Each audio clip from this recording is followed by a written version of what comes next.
마라나타 찬양하겠습니다.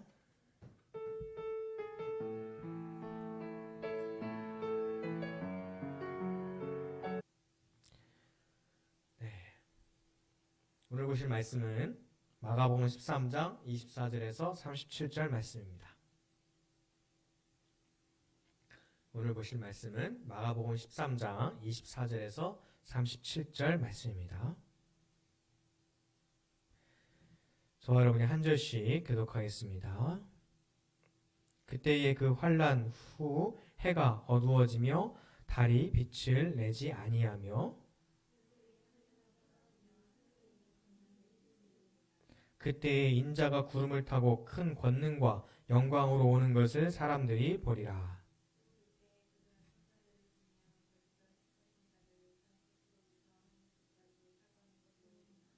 무화과나무의 비유를 배우라. 그 가지가 연하여지고 잎사귀를 내면 여름이 가까운 줄 아나니.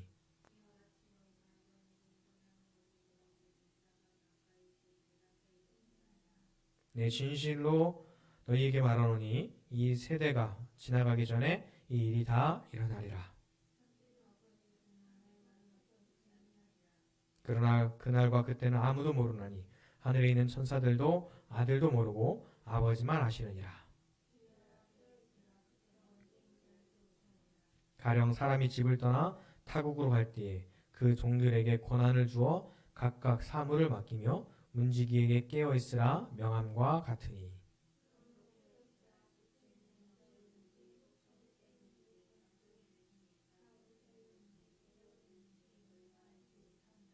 그가 호련히 와서 너희가 자는 것을 보지 않도록 하라.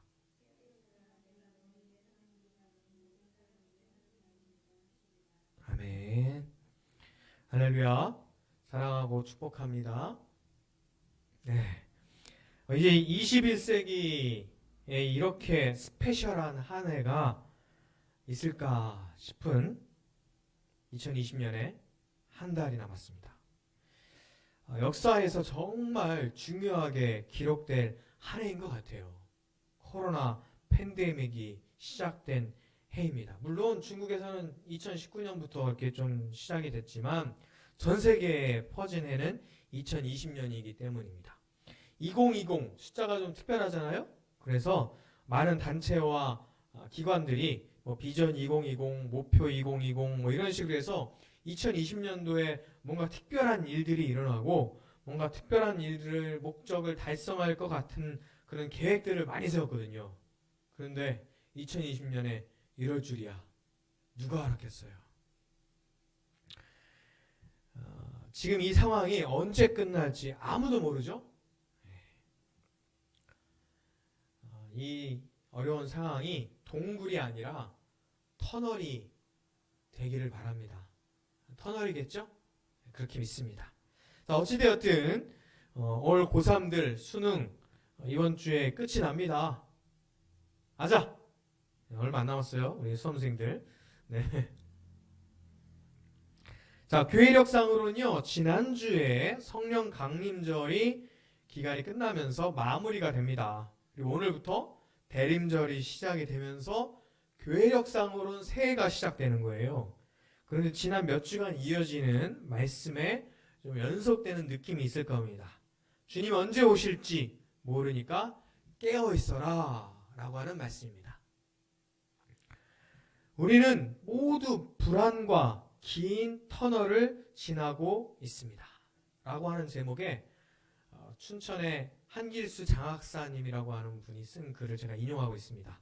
두려움, 좌절, 분노, 허무 이런 아픔을 품은 단어들이 삶을 덮고 있죠. 그러나 되돌아보면 자연 앞에 한없이 나약한 인간을 보게 됩니다. 먼저 다가온 미래고 우리 앞에 놓은 현실입니다. 이 순간을 성찰하고 반성하고 지금은 냉철하게 그것을 즐길 때가 아닌가. 그러면서 철학으로 휴식하라의 메멘토 모리와 카르페 디엠이라고 하는 글을 인용하면서 쓴 글이에요. 자, 유럽에 이 두 가지 말, 메멘토 모리와 카르페 디엠이 유럽 사람들의 철학의 두 가지 근간을 이루고 있었다고 그러죠. 메멘토 모리가 뭔지 아세요? 카르페 디엠 좀 들어보긴 했을 건데 메멘토 모리는 자신의 죽음을 기억하라 라고 하는 뜻이에요. 너는 반드시 죽는다 라고 하는 말입니다. 이게 어떻게 나타난 말이냐면 예전에 로마 시대에 장군들이 원정을 나가서 승리하고 돌아오면 로마로 쫙 개선 장군처럼 승리의 열병식을 합니다. 개선식을 하는 거죠. 그래서 많은 사람들이 막 그 승리를 축하해요. 그런데 그때 다들 승리의 기쁨에 막 차 있을 때 맨 뒤에서 노예들을 시켜서 메멘토 모리! 메멘토 모리! 그렇게 외치면서 오라고 합니다. 앞에서는 또 군중들은 다 승리했다 막 이렇게 막 기뻐하고 환호하면서 월계수를 흔들고 막 이렇게 기뻐하고 찬양하고 막 그러고 있는데 뒤에서 노예들이 죽음을 기억하라. 이겼는데 승리했는데 너희들은 반드시 죽는다. 그걸 외치고 있는 거예요. 왜 그럴까요? 자, 전쟁에서 승리했다고 너희들은 우쭐대지 마라. 오늘은 개선 장군이지만 너도 언젠가는 죽는다. 그러니 겸손하게 행동하라 라고 하는 뜻으로 그 뒤에서 메멘토 모리를 외치게 했다는 풍습입니다. 그러면 카르페 디엠은요?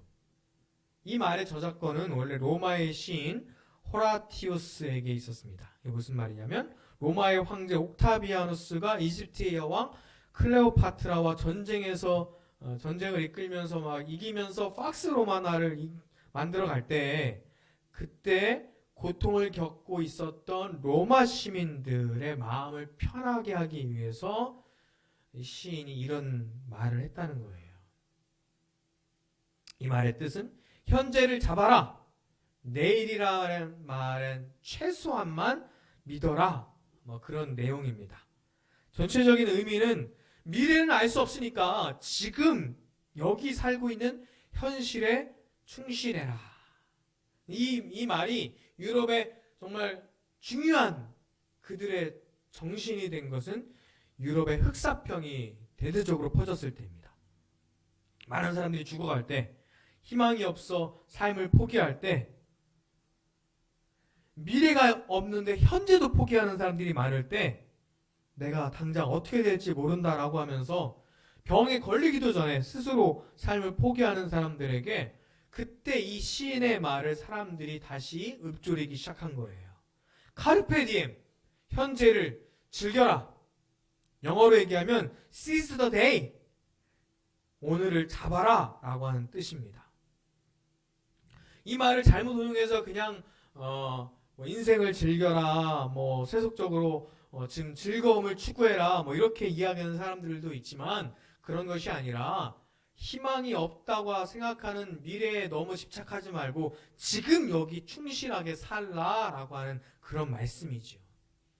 메멘토 모리와 카르페 디엠은 동전의 양면과 같아요. 하나는 죽음을 이야기하고 하나는 현재를 말하지만 메시지는 결국 같습니다. 너는 언젠가 죽는다. 그걸 잊지 말고, 그리고 미래가 희망이 없어 보일지라도 지금 여기를 충실히 살라라고 하는 이야기죠. 자, 제가 왜 이 카르페 디엠과 메멘토 모리 이야기의 책에 나온 이야기를 글로 쓴 춘천의 그 장학사님의 글을 인용했을까요? 목사님들 중에도 이 이야기들을 한 사람들 참 많아요. 그런데 왜 그랬냐면 사실 종말론 하면은 기독교의 좀 전유물 같아요. 요한계시록을 읽고 오늘 마가복음도 마찬가지고 이런 이야기들을 읽으면서 세상의 끝이 온다, 주님께서 심판하신다 라고 하면서 세상의 끝, 종말론을 이야기를 합니다. 그런데 기독교에서 이 종말론을 잘못 이야기하고 또 사이비로 빠진 사람들과 그 종파들을 잘못 보면서 마치 교회에서 종말론을 얘기하면 또 그 사이비들과 비슷하게 되는 것 같아서 오히려 또 종말론을 얘기하지 않고 또 더 멀리하는 경향들이 있기도 합니다. 그래서 종말이 있다고 생각하지 않고 사는 기독교인들도 꽤나 많아요. 그리고 종말에 대해서 끝에 대해서, 심판에 대해서 얘기하지 않는 목사들도 참 많습니다. 그런데 지난주에 읽었던 그 선생님의 그 글을 보면서 정말 세상의 끝이나 인생의 끝이나 종말에 대해서 기독교인만 생각하는 것이 아니구나. 일반 사람들도 특히 요즘 같은 팬데믹 상황에서 또 기후 위기 가운데 인생의 끝에 또 지구의 끝 또 세상의 끝에 대해서 뭔가 하여튼 끝이 날 거라고 하는 그런 생각을 세상 사람들도 하고 있구나. 그들은 이런 철학에 의해서 이런 시인들의 말에 의해서 생각을 하고 있는 거죠. 우리도 그런 말에 의해서 생각을 해야 되겠지만 우리는 어떻게 생각해야 돼요? 예수님이 하신 말씀에 근거해서 세상의 끝을 바라봐야 됩니다.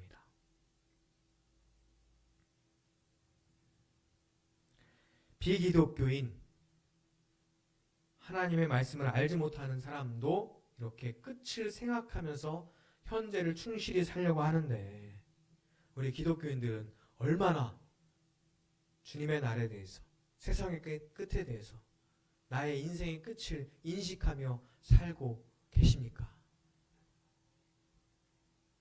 마치 종말이 없는 것처럼, 예수님은 분명히 심판이 있다고 했는데 심판이 없는 것처럼 그렇게 살고 있지 않습니까? 주님 분명히 다시 오신다고 하셨는데 다시 오시는 게 너무 늦어지니까 안 오시는 것 같아요. 마치 그렇게 살고 있진 않습니까? 오늘 주님께서 다시 오신다라고 하는 이 말씀을 하시는 이 이야기가 세 가지로 나뉘어져요. 첫 번째 24절부터 27절 말씀 보시면 주님께서 다시 오실 때에 나타나는 징조에 대해서 말씀하세요. 두 번째 28절부터 33절에는 무화과 나무의 비유에 대해서 말씀하시면서 예수님이 오실 때를 말씀하십니다. 34절부터 37절 보시면 출타한 주인에 관한 이야기를 하면서 세상 이 새 이야기의 내용들은 좀 다르지만 주목하고 있는 점, 초점은 뭘까요? 다 주님이 분명히 다시 오신다. 그런데 그때는 알지 못한다. 그런 말씀입니다. 첫 번째 단락에서 해와 달과 빛이 별들이 빛을 잃을 것이다. 떨어질 것이다. 이런 이야기를 합니다. 실제로 저 우주에 있는 별들이 지구로 떨어져요? 저기 있는 태양이 지구로 가까이 와요? 그런 걸 의미하는 게 아니죠. 또 26절 보면 그때의 인자가 구름을 타고 큰 권능과 영광으로 오는 것을 사람들이 보리라 라고 말씀하시는데 이게 마치 손오공이 근두운 타고서 막 돌아다니는 것처럼 예수님이 저 구름을 타고 진짜 내려오시는 걸 얘기하는 걸까요? 지금은 우리가 저 구름이 수증기라는 걸 알고 있죠. 그렇죠? 근데 무슨 수증기를 타고 오세요? 근데 이 말씀을 들을 때에 제자들은 저 구름이 수증기라고 하는 걸 잘 모르잖아요. 그냥 하늘에 떠 있는 뭔가 그 뒤에 가려진 것을 안 보이게 하는 그런 현상으로 본단 말이죠. 비를 내리게 하는 그들에게 뭔가 이해할 수 있는 현상적인 은유적인 표현을 한 거예요. 그리고 해와 달과 별들이 빛을 잃는다라고 하는 말씀은 뭐냐면 현재 기존의 질서들이 갖고 있는 권능, 지금 능력을 갖고 있는 사람들이 권위를 잃어버리고 그들이 힘을 잃어버리고 세상은 변할 것이다 라고 하는 거예요. 그래서 새로운 빛, 새로운 질서, 새로운 권능을 예수님께서 갖고 오실 것이다 라고 말씀합니다. 예수님께서 처음 오신 지 2000년이 지나도록 아직 오시지도 않고 세상도 변하지 않는 것 같죠. 여전히 가진 사람은 더 가지고 없는 사람은 더 빼앗기는 것 같고 죄를 짓는 사람들은 벌을 안 받고 잘 먹고 잘 사는 것 같고 불공평하게 힘없이 돈 없는 사람들은 더 처벌받는 것 같고 세상은 여전히 불공평한 것 같고 여전히 어렵죠. 이 환난은 언제 끝나나 싶을지도 모릅니다.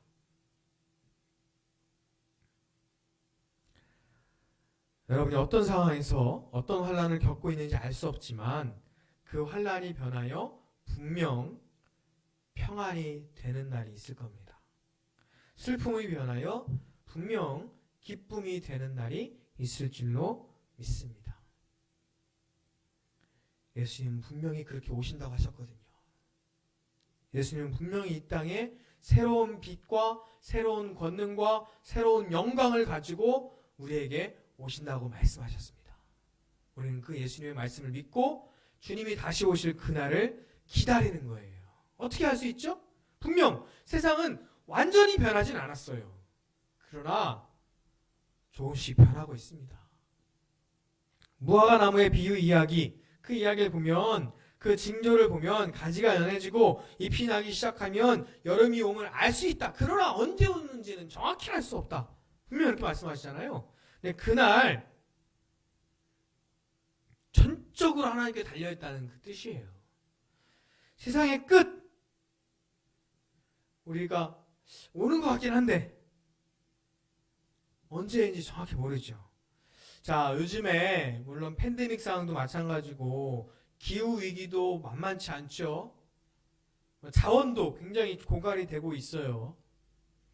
인류의 역사 속에서, 그리고 지구의 역사 속에서 늘 이런 상황과 이런 위기는 있었습니다. 물론 지금도 가장 큰 위기인 것 같기도 해요. 유럽의 흑사병뿐만 아니라 홍콩 독감, 스페인 독감, 사스, 메르스 이런 질병과 유행병으로 인해서 많은 사람들이 죽어갈 때, 야, 우린 끝이구나 아마 생각했을 수도 있습니다. 1차 세계대전, 2차 세계대전, 우리나라는 임진왜란, 병자호란, 6.25 이런 난리통에 야, 세상이 끝나는구나 라고 생각했을 수도 있어요. 지구적으로 보면 영국이 한참 산업혁명을 하고 막 스모그로 엄청 뒤덮였을 때 끝났구나 생각했을 수도 있어요. 그러나 그들이 환경을 생각하면서 자정 능력을 갖고 스모그를 극복한 이야기도 있거든요. 물론 지금 미세먼지 또 여러 가지 심각한 기후 위기도 많이 있어요. 그리고 석유가 조금 있으면 고갈된다라고 하는 연구 보고도 있어요. 근데 다른 연구 보고에는 우리가 계산하지 못한 더 많은 매장량이 있다라고 하는 사람들도 있고, 어쩌면 빨리 고갈돼서 이 석유나 석탄 이런 거 다 소비하는 게 나을 수도 있어요. 그 다음엔 신재생 에너지나 친환경 에너지를 쓰면 좋겠죠. 그 전에 우리는 그걸 개발하면 더 좋고요. 자, 요즘에 타일러, 그 미국인 우리말 잘하는 그 타일러가 쓴 두 번째 지구는 없다라고 하는 책을 읽고 있습니다. 이 지구 환경 오염 굉장히 심각합니다. 지구 온난화 현상으로 인해서 해수면 점점점 높아지고 있고, 북극에 동토 계속 얼어있는 그 땅이 막 녹고 있어요. 그 땅에서 몇천 년 전에 유물도 나오기도 하는데, 문제는 그 땅에 있었던 박테리아, 메탄 이런 것들이 나오기 시작하는 거예요. 또 지구 오염하고 또 유행병이 또 심각한 위기가 오고 있는 거죠. 지구의 전체적인 온도가 조금 더 올라가기 시작하면, 2도인가 3도가 올라가면 홍콩, 보스턴, 저기 또 태평양의 섬들 많이 가라앉는다고 그러죠. 쓰레기를 줄여야 되고 자원을 재활용해야 되며, 하여튼 환경을 좀 잘 아껴야 됩니다. 우리가 쓸 수 있는 에너지를 굉장히 당겨서 쓰고 있는 그런 차원이라고 해요. 굉장히 심각하죠. 그런데 그런 이야기를 하면 어떤 사람들은 야, 망했다, 이제 희망이 없다, 우리는 어떻게든 살 것 같은데 다음 세대는 어떡하지, 진짜 이제 끝났다라고 생각하기도 해요. 그렇지만 지구의 끝에 징조는 우리가 알 수 있지만 분명히 언제가 끝인지 알 수 없어요. 환경학자들이 10년, 20년, 30년 후에 지구들을 예측하지만 더 빨리 올 수도 있고요. 우리가 노력하거나 어떤 여러 가지 환경 요인으로 인해서 좀 더디어 올 수도 있는 겁니다.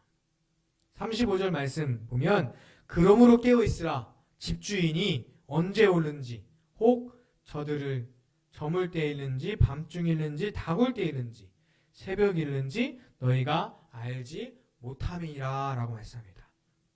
주인이 맡기고 간 지구도 마찬가지고요. 주인이 맡기고 간 우리의 인생도 마찬가지입니다. 주님께서 맡기고 간 여러분의 교회도 마찬가지입니다.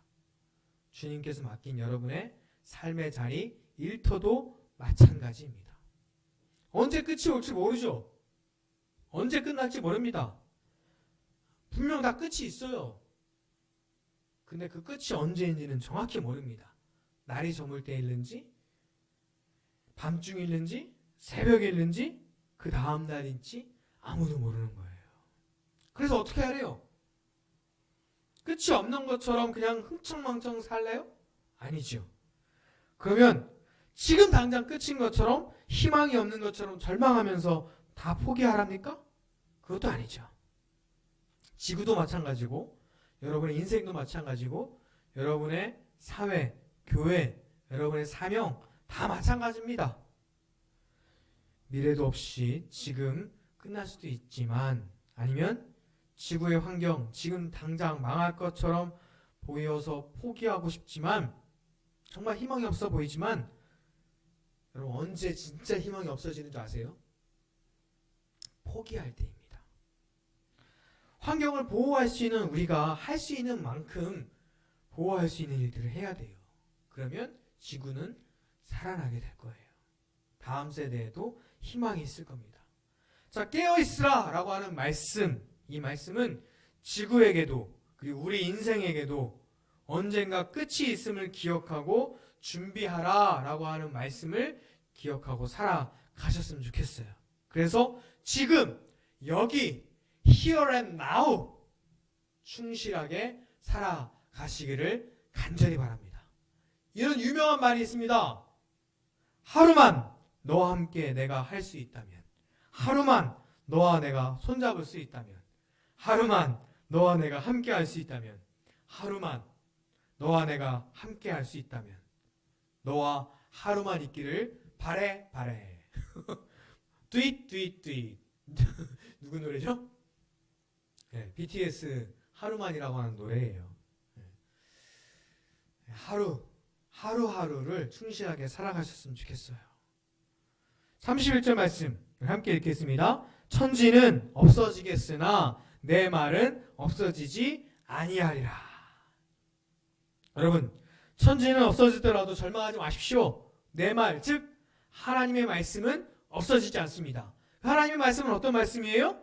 바로 하나님께서 여러분을 사랑한다라고 하는 말씀이고, 그리고 그렇게 하나님을 또한 이웃을 사랑하라라고 하는 말씀입니다. 우리의 인생이 끝나도, 지구가 끝나도, 모든 것이 절망 가운데 끝이 나더라도 하나님께서 여러분을 사랑하신다고 하시는 그 말씀은 영원하시며 변하지 않으시며 그것은 없어지지 않습니다. 그 진리의 말씀, 그 진리의 말씀을 여러분 꼭 붙잡고 하나님을 사랑하며 이웃을 사랑하시기를 바랍니다. 하나님이 사랑하시는 그 마음, 하나님이 아끼시는 그 마음을 여러분이 갖고 여러분을 아끼고 여러분의 이웃을 아끼며 하나님의 교회를 아끼고 또 지구를 아낀다면 분명히 생명이 있고 미래가 있어요. 그리고 우리 함께 살아갈 수 있습니다. 주님이 오실 때까지, 언제까지요? 언제인지 몰라요. 그냥 주님이 오실 때까지요. 자, 메멘토 모리와 카르페 디엠을 기억하십시오. 끝이 있음을 기억하십시오. 그런데 그 끝이 언제까지인지는 알 수 없습니다. 지금 여기를 충실하게 주님 말씀대로 사랑하며 사시기를 주의 이름으로 축원합니다. 기도하겠습니다. 사랑과 은혜 하나님 감사합니다.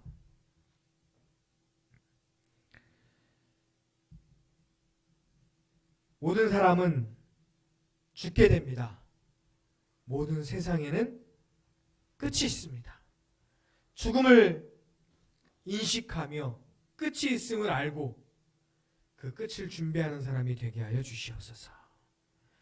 끝이 있다고 하여 절망하지 아니하고 지금 여기를 충실하게 살아가는 가운데 하나님의 사람으로 살아가게 하여 주시옵소서. 하루하루 살아가면서 내일을 준비하는 사람이 되게 하시고 하나님의 말씀, 세상은 끝나도 영원히 변하지 않고 없어지지 아니하는 하나님의 말씀, 서로 사랑하라, 하나님을 사랑하라, 그 말씀을 마음에 품고 하나님을 사랑하고 나를 사랑하고 이웃을 사랑하며 또한 지구를 사랑하는 사람들이 되게 하여 주시옵소서. 하나님의 사람들로 인해서 세상이 좋아지기 원합니다. 이 하나님의 사랑을 품은 사람들로 인해서 세상이 사랑이 많아지길 원합니다. 하나님의 아끼는 마음을 품은 사람들로 인해서 하나님이 맡겨주신 환경이 좋아지기 원합니다. 하나님, 우리로 인하여 새로운 빛이 있게 하여 주시옵소서. 힘들고 지친 많은 사람들 주님을 의지하는 가운데 다시 일어서게 하시고 하나님 주시는 큰 능력으로 세상을 이기게 하여 주시옵소서. 예수님의 이름으로 기도합니다. 아멘. 마라나타 찬양하시며 준비하신 예물 봉헌하겠습니다.